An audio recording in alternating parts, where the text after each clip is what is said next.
Hello students, कैसे हो आप? उम्मीद है अच्छे होंगे और पढ़ाई पर ध्यान दे रहे होंगे।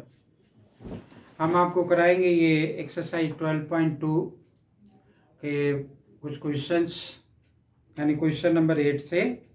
इससे पहले वाले क्वेश्चन मैंने इससे पहले वाले वीडियो में अपलोड किए हैं।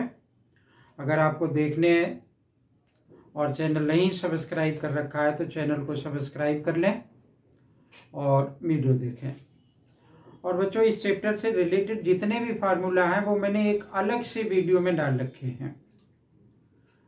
तो फार्मूला अगर आपको नहीं पता और उसकी एप्लीकेशन नहीं मालूम है तो जो मेंसुरेशन से रिलेटेड जो क्वेश्चंस होते हैं वो आपको करने मुश्किल हो जाते हैं। तो इसलिए आप पहले वो वीडियो देखें और तब ये वीडियो देखें तो आपको ज़्यादा फायदा होगा और समझ में भी आएगा। ठीक है, हम कराते हैं क्वेश्चन नंबर 8, क्योंकि इससे पहले वाले क्वेश्चंस जो है वो हमने कर रखे हैं पहले इससे पहले वाली वीडियो में। तो क्वेश्चन नंबर 8 में ये क्या कह रहा है देखते हैं। कह रहा है horse is tied in the to a peg at one corner of the square shape the grass field of side 15 centimetre by means of 5 metre long rope. मतलब क्या है, जैसे डायग्राम बना हुआ है इसने कि स्क्वायर फील्ड है इस तरीके से, और इस स्क्वायर फील्ड में एक कॉर्नर पर एक हॉर्स टाइड है जिसकी की रोप की लेंथ, इस स्क्वायर की तो लेंथ दे ही रखी है और वो हॉर्स की जो रोप जिससे वो बंधा हुआ है उसकी भी लेंथ दे रखी है। तो देखो, घोड़ा जब घास चलेगा तो वो ऐसे क्वाड्रेंट के फॉर्म में जाएगा। ये स्क्वायर है तो ये एंगल 90 डिग्री हो गया, तो वो इतनी घास चल पाएगा। ठीक है, तो इसका मतलब क्या हो गया कि हमें एरिया ऑफ क्वाड्रेंट निकालनी पड़ेगी। तो रेडियस इसका क्या हो गया कि 5 मीटर लेंथ हो गई। ठीक है, और स्क्वायर की साइड हमें दे रखी है, उससे हमें कुछ मतलब नहीं है। ठीक है, तो हम क्या निकाल लेंगे, एरिया ऑफ द क्वाड्रेंट या एरिया टू बी ग्रेज्ड।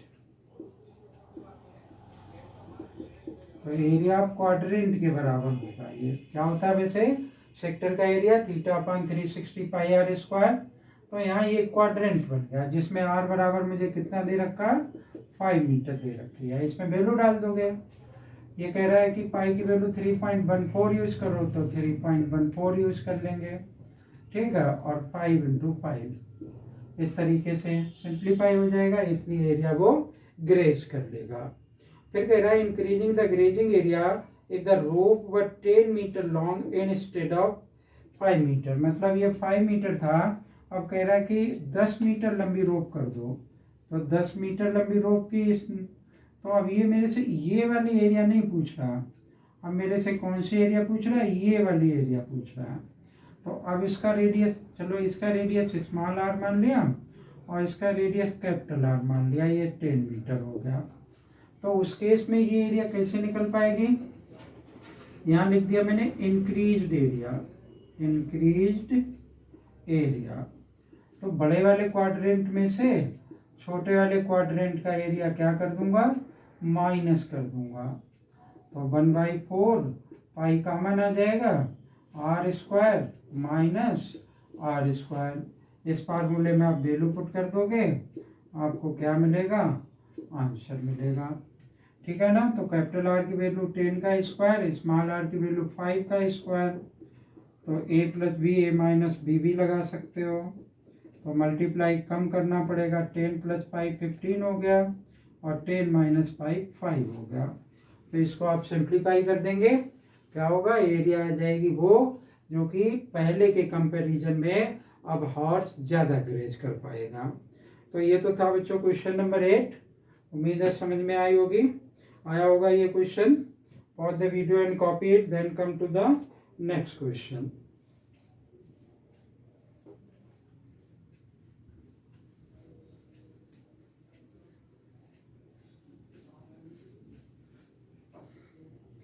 तो नेक्स्ट वाला क्वेश्चन ये क्या कह रहा है वो देख लेते हैं।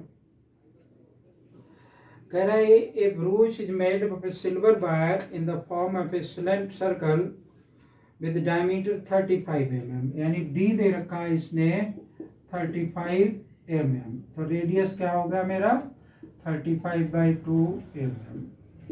ठीक है, अब ये हमसे क्या कह रहा है, wire is also you making 5 diameter divided into the, तो ये जो ब्रूच होता है वो क्या होता है, सर्कल फॉर्म में होता है, यानी ये ऐसा।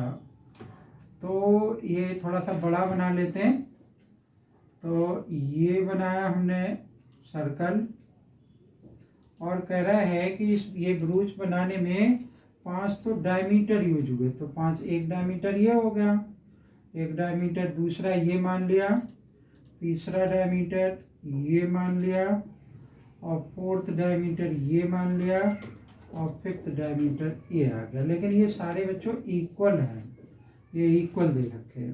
ठीक है, 1 2 3 4 5, 5 डायमीटर हो गए। तो ये हमसे क्या पूछ रहा है पहले वाले पार्ट में, total length of the silver wire is required. तो क्वेश्चन नंबर ये मेरा कौन सा है, 9th है, उसका फर्स्ट पार्ट हम करेंगे। तो यहाँ लिखा हमने length of the wire, length of silver wire. ठीक है, तो जितनी लेंथ इसमें दिखाई दे रही हैं उतनी हम प्लस कर लेंगे। तो देखो एक तो ये बन गया, तो ये किसके बराबर होगा, 2πr के, और 5 डायमीटर हैं, तो 5 डायमीटर यानी 5d लगा लिया। इस फार्मूले में आप वैल्यू डाल दोगे और आपको क्या मिल जाएगा, आंसर मिल जाएगा। आर की वैल्यू कितनी है, 35/2, 5, और डायमीटर कितना दे रखा है, 35। ठीक है, इस बात को हमने सिंप्लीफाई करना है। ये 2 से 2 कैंसिल हो गया, 7 5 जा हो गया, 22 पंजे 110 होते हैं, और ये कितना होता है, 175 के बराबर होता है। 5 5 जा 25, 5 3 जा 70, वो 15, और 2 17। इसको प्लस कर दें, 5 आ गया, 8 आ गया, 285। अब देखो लेंथ ऑफ द वायर है, तो ये mm में ही आएगी। ओके बच्चों, तो ये लेंथ ऑफ द वायर आ गई। अब कह रहे थे area of each sector of the broach, मतलब एक सेक्टर की एरिया मुझे फाइंड आउट करनी है। मैंने ये वाला मान लो सेक्टर मान लिया, तो बच्चों मुझे चाहिए थीटा की वैल्यू। थीटा की वैल्यू कितनी होगी, इन सबका सम कितना होगा, 360 डिग्री। कितने पार्ट में डिवाइड है, 8 पार्ट में डिवाइड है, तो 8 से इसको डिवाइड कर दिया, 8 चौका 32 हो गया, 4 और 45 डिग्री का एंगल होगा। तो हम क्या लिख देंगे, area of one sector is equal to, या area of each sector equal to theta upon में 360 इंटू πr²। थीटा की वैल्यू कितनी है, 45, 360, पाई की वैल्यू क्या आ गई मेरी, 22/7, और आर की वैल्यू कितनी है, रेडियस मुझे दे रखा है 35/2, और आर स्क्वायर है, तो मैंने क्या लिख दिया, 35/2 के बराबर लिख दिया। इसको सिंप्लीफाई कर देना, आंसर आ जाएगा। भाई ये 7 5 जा हो गया, ये 8 से हो जाएगा, और 2 इससे के 11 आ जाएगा, और तो नहीं कटता हुआ मुझे दिखाई दे रहा। तो ये जो बचा हुआ है उसको मल्टीप्लाई कर दोगे और 16 से डिवाइड कर दोगे, क्या बन जाएगा, आंसर आ जाएगा। तो एक तरीके से ये क्वेश्चन हो जाएगा। एरिया है ना, तो मिलीमीटर स्क्वायर में आएगी। For the video and copy it, then come to the next question.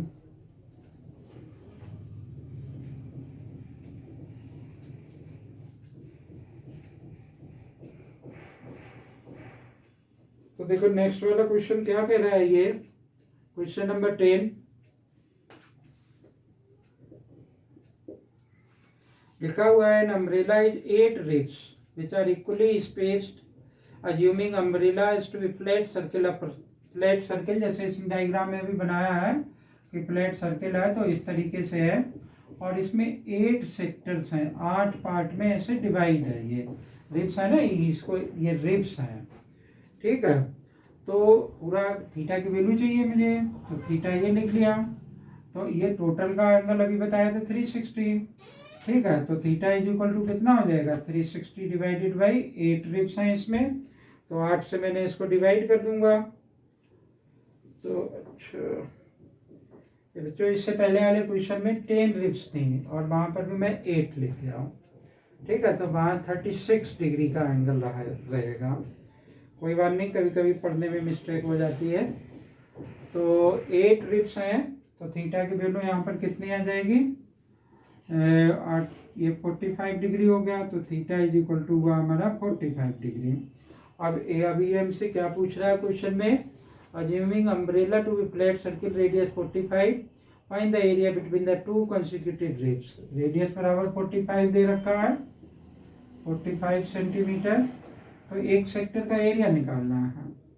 तो area between two consecutive terms, sector का एरिया निकाल लेना है, theta upon 360 into pi r square. Theta की वैल्यू 45, 360 22/7 45, ठीक है। 45 8 जा हो जाएगा, 2 4 जा, 2 11 जा, अब ये कटेगा तो है नहीं, 11 आ जाएगा, तो 4 5 जा 20, यानी इसका मल्टीप्लीकेशन दोनों को इतना आएगा, 4 7 जा 28, मल्टीप्लाई कर देंगे, 28 से डिवाइड कर देंगे, that will be centimetre square area होगी, ठीक है। वो pause the video and copy it, then come to the next question. तो बच्चों ज़्यादातर क्वेश्चन इसी तरीके के होंगे, सब में सेक्टर का एरिया आप देख रहे हैं, है तो एप्लीकेशन बेस्ड, लेकिन ज़्यादातर में क्या करते हैं हम, सेक्टर की एरिया ही हमसे निकलवाया करता है। नेक्स्ट वाले क्वेश्चन में भी ऐसा ही कुछ कह रहा है। क्वेश्चन नंबर 11 क्या कह रहा है, ए कार है the 2 wipers which do not overlap. 2 wipers हैं, एक वाइपर्स ये मान लिया हमने इस तरीके से, और दूसरा वाइपर दूसरी साइड में, तो ये दूसरा ये मान लिया, ठीक है। तो ये हमसे क्या कह रहा है, इफ ईच वाइपर है the blade of 25 centimetre in length, यानी ये 25 सेंटीमीटर का है, सारे 25 सेंटीमीटर के हैं, तो ये क्या हो गया, रेडियस हो गया। एंगल एक का 115 है, 115, और यहाँ पर भी 115, तो दोनों के एरिया एक ही साथ निकाल लेंगे, तो थीटा इज इक्वल टू क्या हो जाएगा, 115 प्लस 115 कितना बन जाएगा, 230 डिग्री का हो जाएगा। अब सेक्टर का एरिया का फार्मूला लगा देंगे, एरिया इतनी ही स्वेप्ट करेगा, तो हम यहाँ लिख देंगे कि area swept by both wipers, ठीक है। Theta upon 360 pi r square, theta की वैल्यू 230, 360 पाई की वैल्यू 22/7 और 25 इंटू 25, ठीक है। इस तरीके से क्वेश्चन हो जाएगा। भाई कैलकुलेशन आप लोग करेंगे, क्योंकि कैलकुलेशन बच्चों को करना चाहिए, ताकि उनको कैलकुलेशन करने की हैबिट पड़े और जल्दी कोई क्वेश्चन हो जाए, ठीक है। क्वेश्चन नंबर 12 देखते हैं क्या कह रहा है।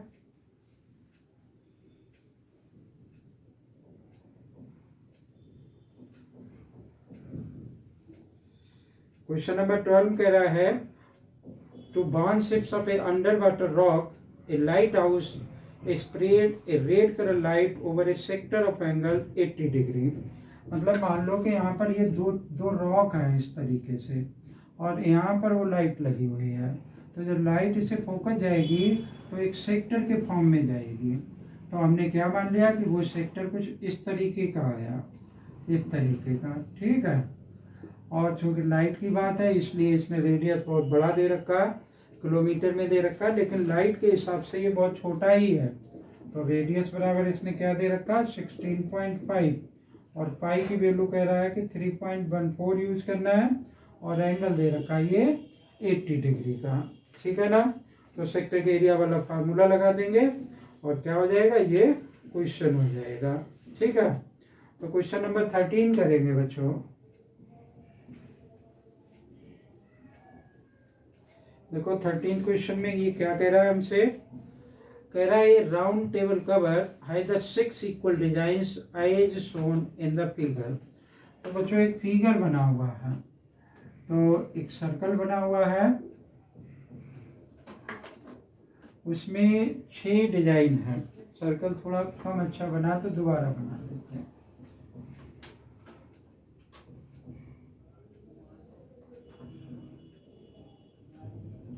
ये भी अच्छा नहीं बना, लेकिन काम चला लेंगे हम,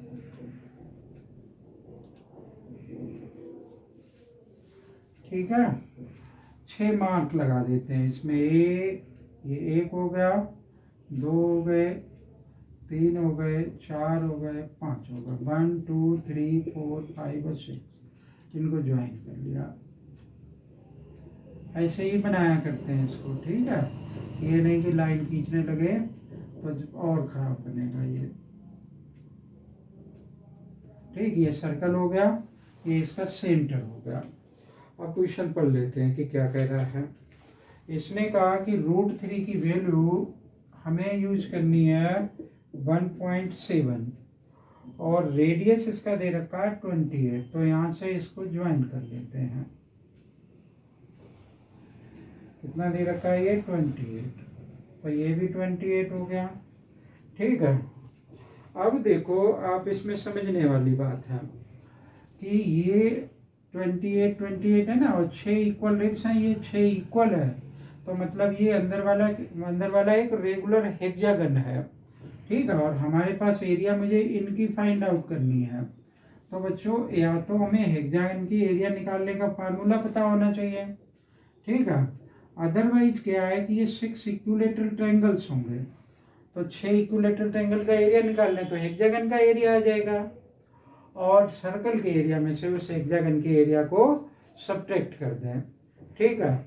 तो अब मैटर ये है कि सर्कल का डायमीटर रेडियस मालूम ही है, कोई ऐसी दिक्कत नहीं, क्वेश्चन हो जाएगा बहुत आसानी से।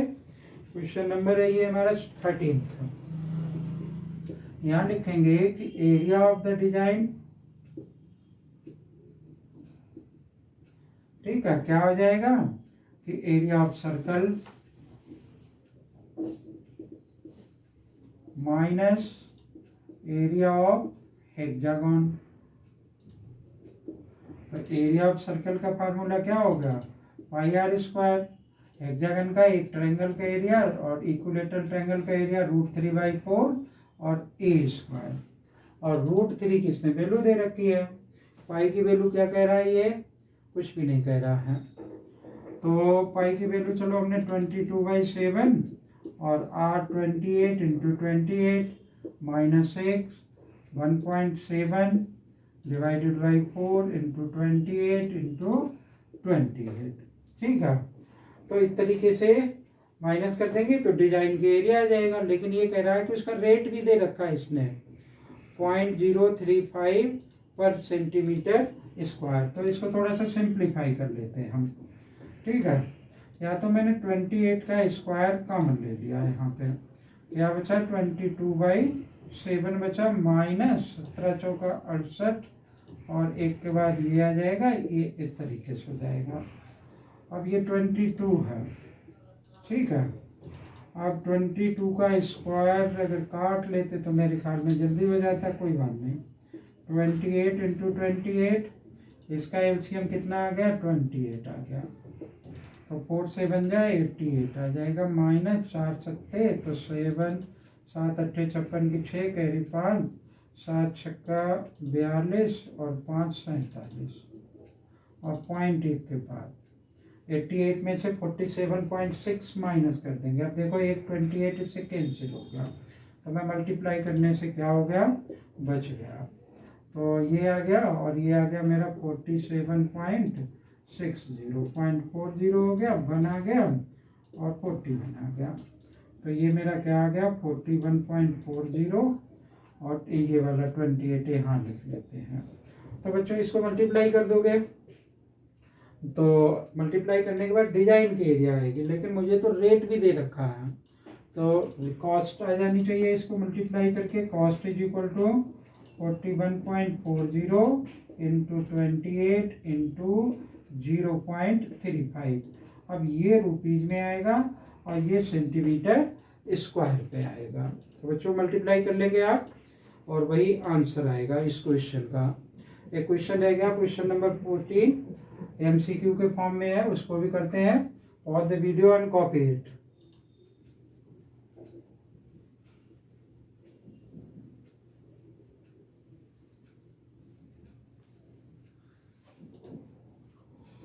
तो देखो ये क्या दे रखा है क्वेश्चन नंबर 14 में, area of A sector of angle P of a circle with radius R जो हमारा सेक्टर होता है ना, सेक्टर का फार्मूला यहाँ पे इसने बस वैल्यू चेंज कर दी। 14 थीटा की जगह कह रहा है पी और रेडियस आर हम लिखते हैं तो कैपिटल आर लिख दो। वैल्यू डाल दो theta upon 360 pi r square, theta upon 360 pi r का स्क्वायर, थीटा की वैल्यू पी 360, पाई तो पाई हो गया और ये कैपिटल आर स्क्वायर हो गया। ठीक है, tick the correct answer. Area of the sector angle P और सर्कल तो ये इससे मैच कर लेंगे, जो भी दे रखा होगा वही आंसर। बी वाला आंसर हमें सही से दिख नहीं, बी नहीं, कौन सा दे रखा है इसमें, देखो इसमें दे रखा है पी अपॉन में 180 और 2 पाई का स्क्वायर। ये क्या निकल पा रहा है, area of the sector angle P of a circle. तो देखो बच्चों, अब इसने थोड़ी सी जो हमें ये जो टिक मार्किंग के लिए दे रखे ऑप्शन, उसमें थोड़ी सी होशियारी दिखा दी। ये वाला आंसर जो है वो सही है। क्यों सही है, क्योंकि 2 से इसको मैं काट दूंगा तो 360 आ जाएगा, तो 360 ये इसके बराबर फिर वैल्यू हो जाएगी। तो इसका मतलब क्या है कि डी वाला जो ऑप्शन होगा वो करेक्ट ऑप्शन होगा। ठीक है ना। तो ये था हमारा ये एक्सरसाइज। उम्मीद है कि आपको समझ में आएगी। और बच्चों, जब भी वीडियो देखते हैं तो हम पूरी वीडियो देखा करते हैं, ताकि कंसेप्ट हमारे तभी समझ में आया करता है। ठीक है, वीडियो अगर अच्छी लगे तो लाइक करें, शेयर करें, कमेंट करें। Thank you. जय हिंद।